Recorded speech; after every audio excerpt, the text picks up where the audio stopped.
gonna be putting this in the ground, and well, I'm excited because I love fresh oranges, and I went to Mackenzie's Farms, got some fresh oranges last year. Those are some of the best oranges I've ever had in my whole life. So let's throw this bad boy in the ground. And I have really bad clayish soil. That's something I've learned here recently, and that's I've actually lost, well, you can say 1.5, 2 plants. So today I've been watching. I reached out to a bunch of people that are professionals asking for help. What should I do with my clay soil? And this is the advice they gave me. It's finally growing, this little orange satsuma tree, which is crazy because it's been in here in a pot for probably about 6 months and didn't do anything. So if this does really well in a couple years, you guys go back in this video and go, oh, he did a good job.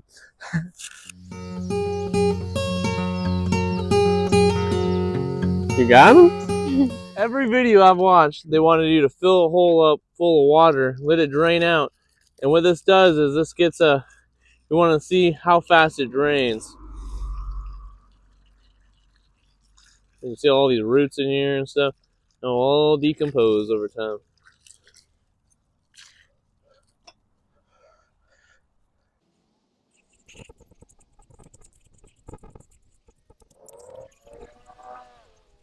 So I waited like about 5 minutes. This is all sped up. Doesn't look like it though. So I'm back at the hole.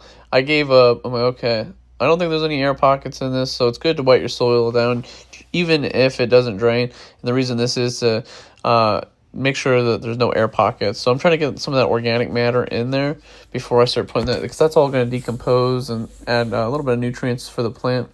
So now we're going to be adding some mushroom compost. Little tip and trick, and this is important because this is what I did. You go down to Lowe's or Home Depot and you find damaged bags, and they're 50% off. Soil is soil, and if you have bad soil, just get whatever soil so you can go semi-decent soil. And if you lose a little bit of a cupful, doesn't matter. That 50%, that will help you. So we're gonna mix that into the soil, and what this is gonna do is help it the plant pretty much not completely be like shocked, like, hey, I'm in a pot, if that makes sense. So I'm gonna mix that in. So now, since we got the soil, everything kind of all mixed in where we want it to be, we're gonna take our tree out, and I don't want it in any of this clay soil. So I'm working this plant back out, and it seemed like it was in a clay pot because the roots were completely the same. And I had that thing in that pot for probably like 5 months, and it didn't grow at all. That just shows you how terrible clay soil is for citrus. So now I'm going to get that tree kind of where I want it, position it, and now I'm going to start filling some of that soil back in. And then I went back with that mushroom casting, and I actually noticed this does really, really well on my plants. I actually thought this did better than what I put on my tangerine tree. This really, I think, gave it a good boost. And then putting black cow on top really helped it too. So I'm not sure if I think the mushroom stuff really works well, actually. I was kind of shocked. So excuse my butt crack, but focus on the tree.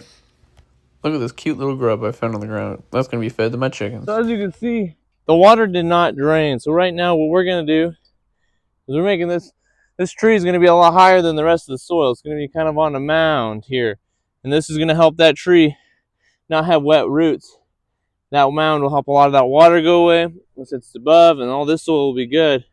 This can tap into the native soil if it wants to, but it won't be like urgent or bad.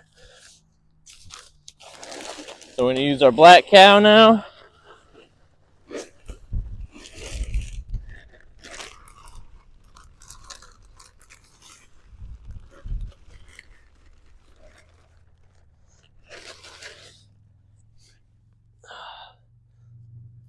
Now I'm just going through, patting everything down, pushing that tree down. You really don't want air pockets. Citrus hates air pockets. You can kill your tree if you do that. So right now I'm compacting it, getting it where I want it, and then I'm putting a little bit of that extra native soil on so it doesn't completely throw everything off. And we're going to give this a watering like it's never seen before. But if these roots get dry, it'll kill the whole plant in a couple days.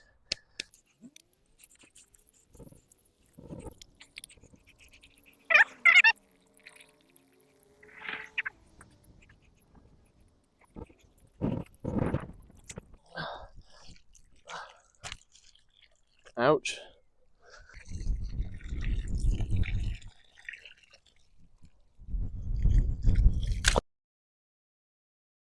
So you can see I put some grass down, threw a little bit more soil I could get out of those bags. I watered it really good.